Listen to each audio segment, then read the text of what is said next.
naquela época era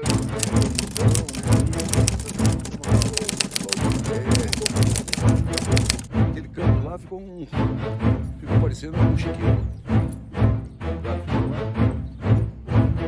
E uma vez teve futebol.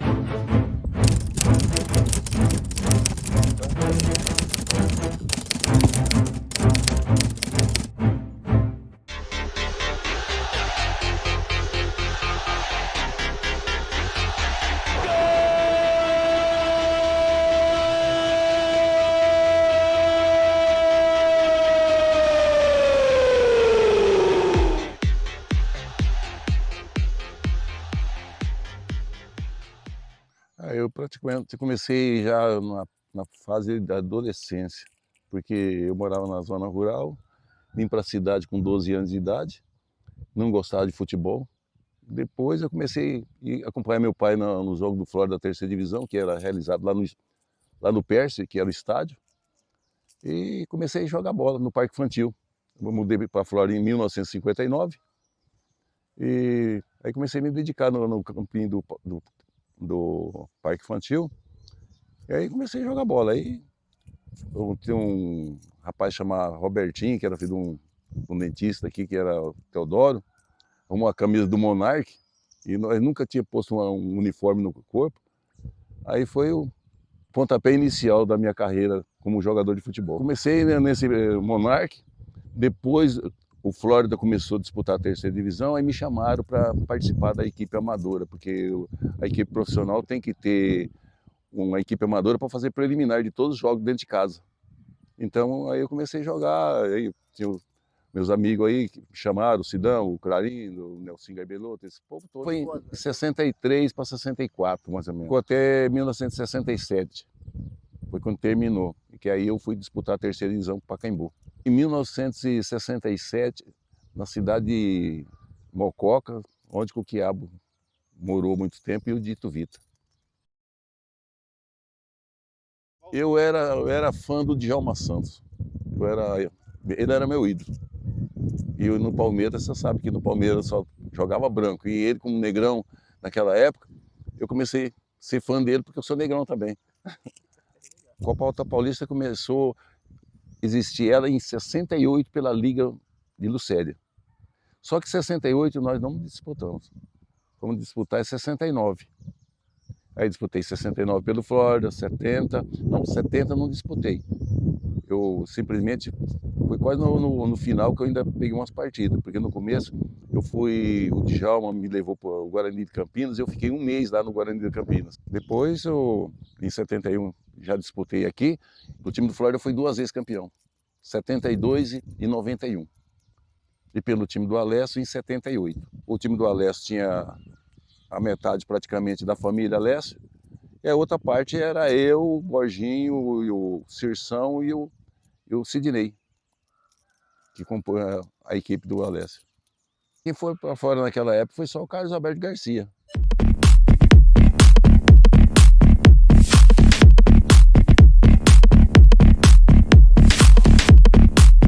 Outro, Walter Alessio, foi outro também que foi para o União Bandeirante.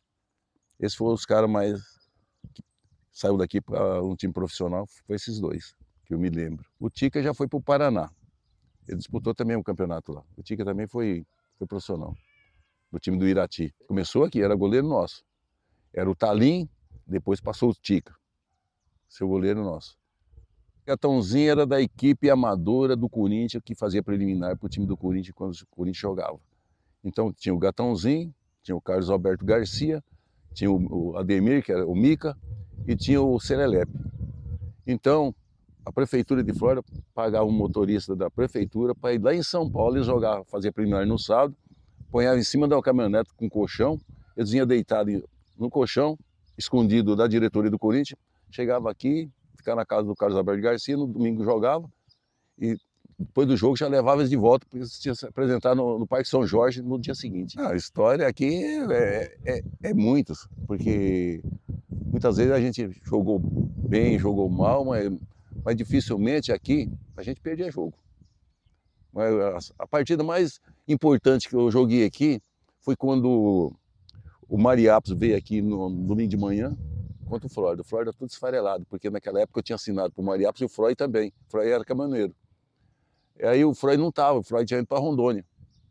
E a turma daqui assinou tudo Mariápolis. O Renato, o Luiz Antônio, o Cirção, o Gilson, e mais os caras de Lucélia. Era uma seleção lá. E eles iam jogar aqui cedo. 0x0, 0x0 o jogo, e só tinha o Sidney. O Sidney cruzou uma bola e fez o gol de cabeça, ganhamos de 1x0. Isso daí para mim foi uma glória, porque nós estávamos com o time esfarelado, mas acabamos ganhando o jogo de 1x0 com a seleção deles. Jogou Rubão para eles lá também, que o Rubão jogou profissional, que era lá de... Como é que é a cidade lá? De Serrana. Ele foi para lá depois. Então era isso aí. Esse é o jogo mais importante que eu fiz dentro do estádio. O resto era jogo que aqui caía aqui, não tinha outro resultado, seria a vitória para nós. Porque nosso time era muito bom. Nosso time tem um meio de campo que era o coração do time. Então os lateral também nossos, principalmente o Sidney apoiava bem, eu também apoiava, fazia gol de cabeça, muitas vezes fazia algum golzinho de falta também na época, batia pênalti. Depois o Gilson começou a bater pênalti. Jogou o Talim no gol, jogou Hamilton Manicar, lateral direito, jogou o Quiabo, eu e o Sidão. Volante jogou o... Como é que chama? É o Carlos Oswaldo Cruz, esqueça o nome dele, mas eu vou lembrar. E o meia esquerda jogou... Quem jogou no meio esquerdo? João Dalberto. João Dalberto. Na frente jogou João Troncão, na ponta direita, jogou Pelezinho da Lolita, jogou o Gatãozinho que veio, o único que veio, porque o Carlos Alberto ia jogar contra o Fluminense nesse dia, que foi o jogo 0x0 no Pacaembu. E ponta esquerda foi o Clarindo. Esse foi o time que jogou. Em 72, contra a Lucélia. Nós jogávamos pelo empate. O jogo foi 1x1. O Gatãozinho fez o gol. Segunda vez foi em 91. Em 91 o time jogou com o Pelego, Rubão, Luiz Antônio, Caquinha e Gato. Gilson, o menino lá do Carlos Alberto Garcia trouxe, o Rui, de Espírito Santo, e o Renato. Maquininha jogou de ponta esquerda, depois entrou o Carlos Alberto Garcia no segundo tempo, o Freud jogou de meia também, entrou depois no segundo tempo. Foi esse time que... O resto eu não me lembro mais, só aí na fotografia, porque é muita gente.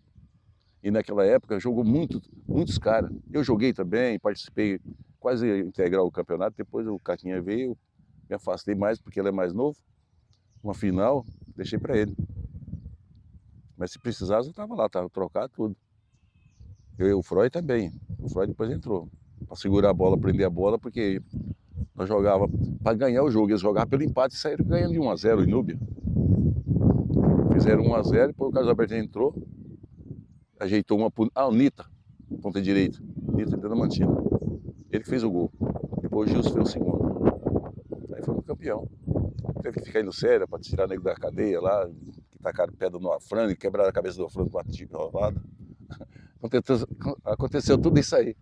Depois ficou eu e o Éder Pranto até 9 horas da noite, comemorando aqui, ó, tomando cerveja doidado, e nós lá na delegacia, lá para tirar o cara. Porque o irmão do Gato estava preso, os caras. Se o irmão do Gato não tivesse preso, não tinha vindo embora. A disputa era muito grande, porque o amador praticamente, campeonato varziano, eu não participei quase. Foi mais eu tomei conta. Aí eu tomava conta do campeonato do sítio, foi dividido em duas partes. Parte da cidade e a parte do sítio. A parte do sítio eu que tomava conta, e na cidade era o Gino Cabral. Aí eu levava os árvores, pegava uma Kombi da prefeitura, ia distribuindo árvore para o sítio. Depois ficava lá no Indaiá, depois vinha pegar os árvores de volta. Era um campeonato muito bom. Deu acho que 12 ou 14 times, se eu não me engano, do sítio, e da cidade acho que deu 8 naquela época. Baxega vinha, Baxega, Tucuruvi, disputavam. Alto Íris, Itaiá, Três Porteiras, todos esses times, Quebra-Coco, Santana, Nova Aliança, Três Porteiras, Botão, Baxega vinha. Era um time massa que tinha na época. E o Andrade. E o time dos Alessio. Que eles tinham um time. Eles eram campeão todo ano, porque eles tinham uma base do time que os caras eram bons e ainda traziam o Walter vinha quando estava de folga lá no União Bandeirante, a época de Varziano aqui também, que dava muita gente. O prefeito dava cobertura também, né, na época. O Gerson deu muita cobertura, né, no negócio de futebol. A zona rural era forte. Você vê que na zona rural chegou a ter 39 escolas. Dessas 39, muitos tinham 2 salas de aula, né? Mas dessas 39 tinha mais de 25 times de futebol nos bairros.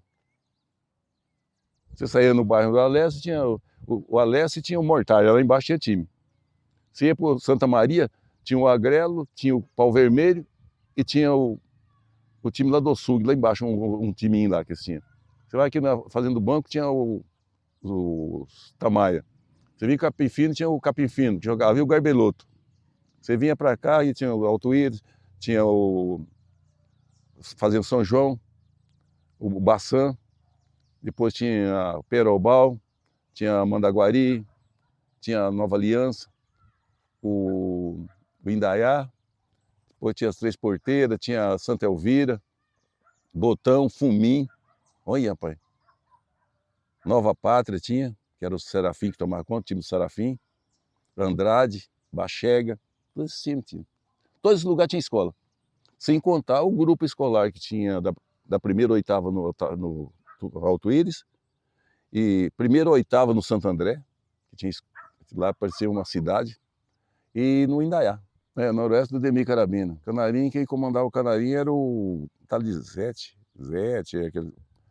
o Arigó, esse povo aí. Que jogava o Tussa, jogava o Ninho, esse jogava no Canarim. O Noroeste é outro time do Demir Carabina. Eu jogava no Guarani da Mantina, na época. Então, quase todo domingo tinha jogo. Dificilmente tinha uma folga da terceira divisão. Então, quando tinha uma folga lá, eu vinha para cá jogar. Esse veterano começou em 73. Para começar em 73, mas só que em 73 eu não jogava. Porque eu era novo ainda, então não jogava. Eu vim jogar depois dos anos 80 para cá. Foi quando vocês têm aquela fotografia que o João Antônio no colo, foi o começo ali. O veterano jogando para fora, as coisas todas, foi até mais ou menos 2012, por aí. Acho que 2012, 2014, mais ou menos, aí parou, né? Ah, o Sidão, né? O Sidão, o Branco, o Fróio, o Modesto, quem mais? Doutor Rui, João Dalberto, Quiabo, Murilo. Tem gente para desgrama, mano. O Zé Lagoa jogou. O Zé Lagoa. Tem muita gente. Tem muita gente que você... O Wagner também. O Wagner era goleiro. Heraldo jogou também. Esses caras jogou, veterano. Maquininha. E o Braulio era massagista. Até o Julinho também que jogou. O Barriguinha, Paulinho. Tudo era veterano. Canela hoje tá brincando ainda, tô enganando ainda. Enquanto as pernas estiver dando para ajudar a dar uma carreira, estamos na luta. Eu agradeceria o Gino Cabral, foi um amigo meu fiel, um amigo meu de coração, porque isso daí eu tiro o chapéu para ele, porque é um cara que nunca falou não para mim. E todas as vezes que eu precisei dele, ele estava do meu lado. Esse é um grande amigo meu que eu não esqueço nunca. Eu quero deixar uma mensagem aqui para os esportistas de Flórida, que tem que se dedicar mais no futebol, porque hoje a nossa cidade praticamente está parada. Então eu queria que esses garotos hoje se reativassem assim, o futebol de Flórida Paulista, que é uma coisa muito importante para a população. Hoje os adolescentes hoje só ficam na internet, essas coisas todas. Então eu acho que seria uma coisa muito importante para eles. E isso aí é uma cultura para eles, na vida deles.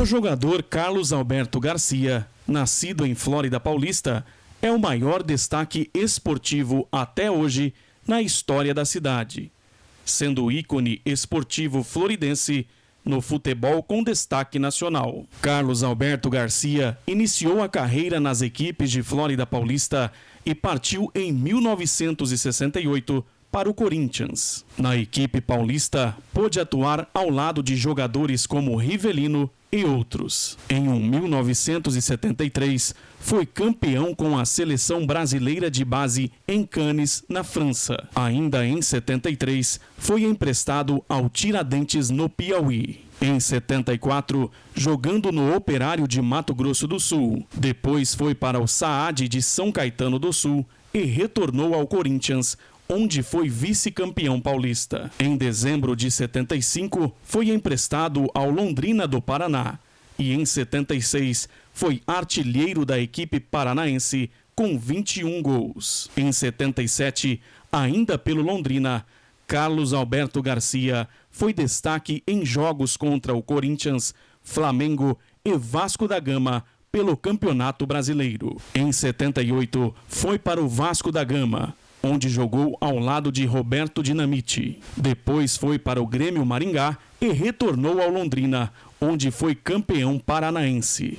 Garcia ainda jogou no Taubaté, foi para o Campinense da Paraíba, Nacional de Manaus, onde foi campeão estadual, e o ABC de Natal. Voltou novamente ao Londrina, onde encerrou a carreira com 31 anos de idade, sendo até hoje o maior ídolo da equipe paranaense em todos os tempos, onde inclusive tem uma estátua com seu tamanho original na cidade. Carlos Alberto Garcia é um orgulho da história do futebol de Flórida Paulista.